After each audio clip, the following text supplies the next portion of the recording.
Hello मेरे प्यारे मित्रों, स्वागत है आज की एक नई वीडियो में। दोस्तों आज की इस वीडियो में आपको पन्ना धाय का चरित्र चित्रण इतना सिंपल बताने वाला हूं दोस्तों कि अगर आप एक बार इसे पढ़ लेंगे तो आपके दिमाग में ये सीधा छप जाएगा। दोबारा आपको इसे रटने की ज़रूरत नहीं पड़ेगी। तो चलिए बिना देरी किए हुए वीडियो को शुरू करते हैं और पूरा चरित्र चित्रण आपको बताते हैं कि कैसे आपको एग्जाम में लिखना है, ठीक है ना। तो चलिए शुरू करते हैं। तो यहाँ पर देखिए, आप लोगों को लिखना है सबसे पहले यहाँ पर थोड़ा सा हम पन्ना धाय का इंट्रोडक्शन देंगे कि दीपदान एकांकी में पन्ना धाय का क्या रोल है, ठीक है ना, और उनका जो है क्या मुख्य स्थान है इस एकांकी में।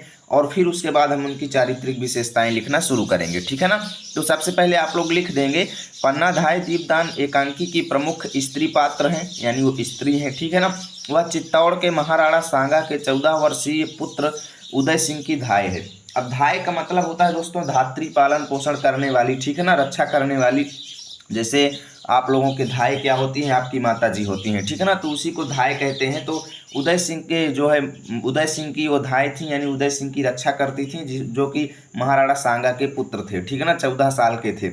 उसकी चारित्रिक विशेषताएं इस प्रकार हैं, यानी पन्ना धाय की चारित्रिक विशेषताएं इस प्रकार हैं। अब इसके बाद हम चरित्र जो है चरित्र चित्रण उनका करेंगे। तो कैसे करेंगे, देखिए पहली हेडिंग आपको डालना है चतुर और दूरदर्शी, यानी कि वो बहुत ज़्यादा होशियार हैं और बहुत ज़्यादा उनका जो है अनुमान लगता है। दूरदर्शी का मतलब कि आने वाली चीज़ों को जल्दी से भांप लेती हैं, अनुमान लगा लेती हैं, ठीक है ना।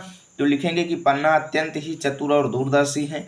वह बनवीर के षड्यंत्र को भांप लेती हैं और उदय सिंह को पहले ही सुरक्षित स्थान पर भेज देती हैं। इतना आपको लिखना है, ओके।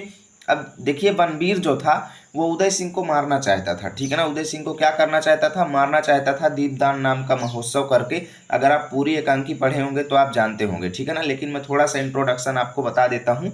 बनवीर ने क्या षड्यंत्र रचा था कि मैं दीपदान नाम का महोत्सव चालू कर दूं और जिसमें उदय सिंह जरूर आएगा, और जैसे ही उदय सिंह आएगा हम उसे मार डालेंगे, ठीक है ना। उसने ये षड्यंत्र रचा था, लेकिन यहाँ पर पन्ना धाय ने उसके षड्यंत्र को समझ लिया था और उसने उदय सिंह को वहां पर नहीं भेजा, ठीक है ना। और उदय सिंह की जगह पर, जिस बिस्तर में उदय सिंह सोते थे, उदय सिंह को दूसरी जगह पहुंचा करके वहां पर उन्होंने अपने पुत्र को वहां पर सुला दिया, यानी कि पन्ना धाय ने अपने पुत्र को उनके बिस्तर पर सुला दिया। तो अब आगे क्या होता है, आगे आप देखिएगा। देखिए दूसरी हेडिंग आपको डालना है निर्भीक, ठीक है ना। पन्ना स्त्री होते हुए भी अत्यंत निर्भीक है। वह अकेले ही बनवीर का प्रतिरोध करती है। जब बनवीर कमरे में घुसता है, जैसे अब महोत्सव खत्म हो गया और जब वहां पर उदय सिंह नहीं पहुंचे तो बनवीर सोचा यार अब क्या करूं, मैं उसको कैसे मारूं। तो वो उदय सिंह के कमरे में घुस गया, ठीक है ना। तो पन्ना उसका विरोध करती थी, उससे लड़ी भी, उसको तलवार भी मारी बनवीर को, ठीक है ना। लेकिन भाई वो तो पुरुष था, तो स्त्री से वो कितना देर तक जो है, स्त्री को तो एक झटके में ही वो खत्म कर सकता है। इसलिए जो है पन्ना को जो है उसने क्या कर दिया, इधर उधर धक्का दे दिया और बिस्तर के पास पहुंच गया। देखिए निर्लोभी, तीसरी हेडिंग क्या डालेंगे, निर्लोभी। पन्ना में किसी भी प्रकार का लोभ नहीं है।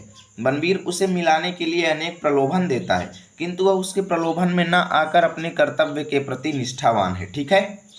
अब अगली हेडिंग आपको डालना है त्याग और बलिदान, ठीक है ना। यहाँ पर लिख देना त्यागी और बलिदानी, ठीक है ना। यहाँ पर लिख लीजिएगा इसको थोड़ा सा, त्यागी और बलिदानी लिखेंगे तो ज़्यादा बेहतर है, ऐसे भी लिखेंगे तो दिक्कत नहीं है, ठीक है ना। लिखेंगे पन्ना धाय में त्याग और बलिदान की भावना कूट कूट कर भरी हुई है, यानी बहुत ज़्यादा है, ठीक है ना।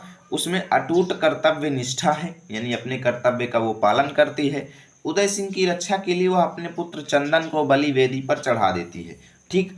अब निष्कर्ष यहाँ पर लिख देंगे, इस प्रकार हम कह सकते हैं कि पन्ना एक निर्भीक, निर्लोभी, त्यागी और बलिदानी स्त्री है। साथ ही उसमें कमल सा कोमल और वज्र सा कठोर हृदय विद्यमान है। अब कमल सा कोमल इसलिए है क्योंकि उदय सिंह को बचाने के लिए वो बहुत ज़्यादा प्रयास करती है, और वज्र सा कठोर इसलिए है क्योंकि उदय सिंह को बचाने के लिए वो अपने पुत्र को उनके बिस्तर पर सुला देती है, और जब चंदन आता है तो उसके पुत्र को मार डालता है। तो ये जो है यहाँ पर अपने पुत्र को त्याग देती है, किसको बचाने के लिए, अपने मात्र कर्तव्य का पालन करने के लिए, उदय सिंह को बचाने के लिए, ठीक है ना।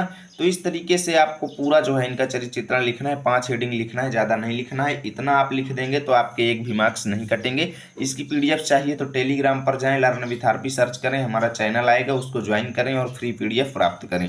मिलेंगे आपके साथ अगले वीडियो में, तब तक के लिए जय हिंद, जय भारत।